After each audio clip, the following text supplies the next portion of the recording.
কেসটা জিতে গিয়ে খুশিতে পারুল রায়ানকে জড়িয়ে ধরল। আমরা এমনটাই দেখতে পারব আজকের পর্বে, চলুন বিস্তারিত জেনে নেই। শুরুতে দেখা যায় পারুল কোর্টে দাঁড়িয়ে স্পষ্টভাবে জানায় যে রজতের নামে যে অভিযোগ আনা হয়েছিল সেই ঘটনার পেছনে থাকা গার্লফ্রেন্ড নিজেই সবকিছু খুলে বলবে। পারুল জানায় আজ আদালতেই সমস্ত সত্য প্রকাশ পাবে। ঠিক সেই সময়ই কাঠগড়ায় উঠে দাঁড়ায় রেশমিকা। দাঁড়িয়ে সে বলে, জি স্যার, আমি রস্তের গার্লফ্রেন্ড ছিলাম। এই কথা শুনে সংযুক্তা স্তব্ধ হয়ে তাকিয়ে থাকে। এরপর পারুল আদালতকে জানায়, স্যার, রেশমিকা দীর্ঘদিন রস্তের সঙ্গে সম্পর্কে ছিল, কিন্তু তবুও রস্তের নামে একটার পর একটা মিথ্যে অভিযোগ আনতে তাকে বাধ্য করা হয়েছে। এই সব কিছু করতে রেশমিকাকে জোর করেছিল সংযুক্ত সেন।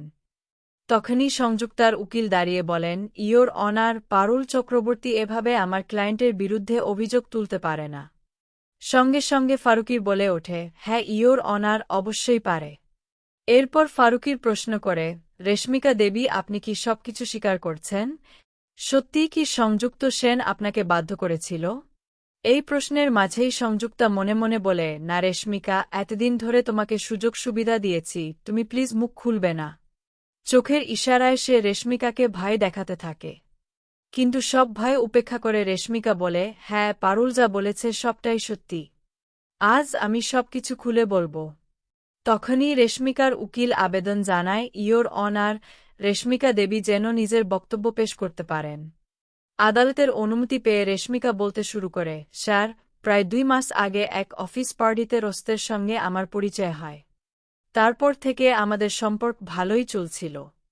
কিন্তু 2 মাস পর একদিন রসত আমাকে একটি ক্যাফেতে ডেকে নেন। সেখানে সে আমাকে জানায় যে সংযুক্ত কোটি কোটি টাকার চুরির সঙ্গে জড়িত। এই কথা শুনে আমি খুব ভয় পেয়ে যাই। রসত আরও জানায়, সে ফেসবুকেও এই সংক্রান্ত সব তথ্য লিখে রেখেছে। এরপর সে হঠাৎ করেই সেখান থেকে চলে যায়। কিছুক্ষণ পরেই সেখানে এসে হাজির হয় সংযুক্ত ম্যাডাম। তিনি আমাকে রীতিমতো ভয় দেখান এবং বলেন, আমি যেন রস্তের বিরুদ্ধে এই ধরনের অভিযোগে না জড়াই। সবটা শোনার পর পারুলের উকিল প্রশ্ন করে, তাহলে সংযুক্ত আপনাকে যা বলেছিল আপনি সেটাই মেনে নিয়েছিলেন, তাই তো? তখন পারুল আদালতে দাঁড়িয়ে বলেন, না ইয়োর অনার, বিষয়টা একদমই এরকম নয়। আসলে রেশমিকার ওপর দীর্ঘদিন ধরে প্রচণ্ড মানসিক চাপ দেওয়া হয়েছে, তাকে দিনের পর দিন ভয় দেখানো হয়েছে এই কাজটা করার জন্য। ঠিক তখনই রেশমিকা নিজেই বলে ওঠে, হ্যাঁ ইয়োর অনার, আমাকে লাগাতার মানসিক চাপ সৃষ্টি করা হয়েছিল, আমাকে ভয় দেখানো হয়েছিল। দিনের পর দিন এই চাপের মধ্যে রেখে আমাকে বলতে বাধ্য করা হয়েছে।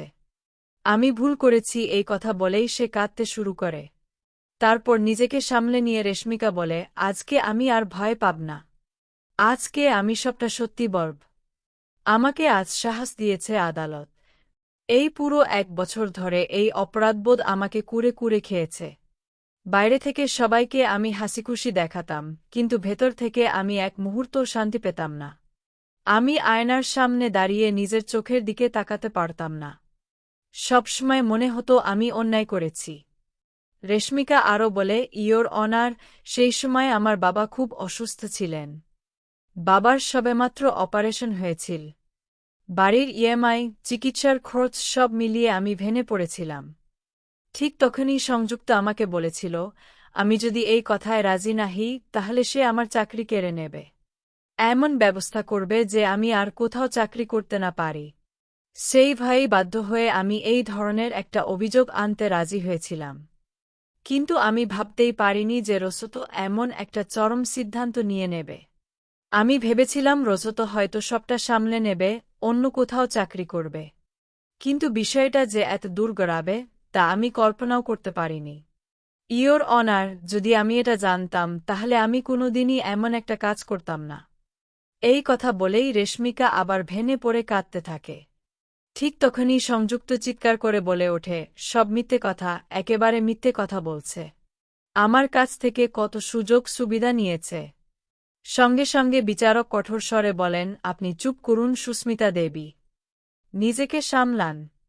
এরপর বিচারক রেশমিকাকে একপাশে গিয়ে বসতে বলেন। এদিকে সংযুক্ত মনে মনে আতঙ্কিত হয়ে ভাবে, এবার আমি কি করব? রায় তো এখনই ঘোষণা হবে, সব শেষ হয়ে যাবে। এরপর পারুলের পক্ষের উকিল আদালতকে বলেন, ইয়োর অনার, এখানে স্পষ্টভাবে প্রমাণিত যে রোসত খুনের পেছনেও সংযুক্ত ম্যাডামের প্রত্যক্ষ হাত রয়েছে। এই সমস্ত তথ্য আমরা তদন্তের মাধ্যমে সংগ্রহ করেছি। সমস্ত দিক বিবেচনা করে জোশ সাহেব রায় ঘোষণা করেন। সঙ্গে সঙ্গেই সংযুক্তার সমস্ত লাইসেন্স বাতিল করে দেওয়া হয়। তাকে সিইও পদ থেকেও সরিয়ে দেওয়া হয় এবং ভবিষ্যতে যেন সে আর কোথাও চাকরি করতে না পারে সেই ব্যবস্থাও নিশ্চিত করা হয়। পাশাপাশি শালিনীর স্বামীর হাসপাতালের লাইসেন্সও বাতিল করে দেওয়া হয়। হাসপাতালের গাফিলতির কারণেই তার মৃত্যু হয়েছিল বলে মৃতের পরিবারের অসহায় অবস্থা বিবেচনা করে ২০ লক্ষ টাকা জরিমানা ধার্য করা হয়। এই রায় শোনার পর সংযুক্তা একেবারে ভেঙে পড়ে। অন্যদিকে পারুলের মুখে ফুটে ওঠে স্বস্তির হাসি।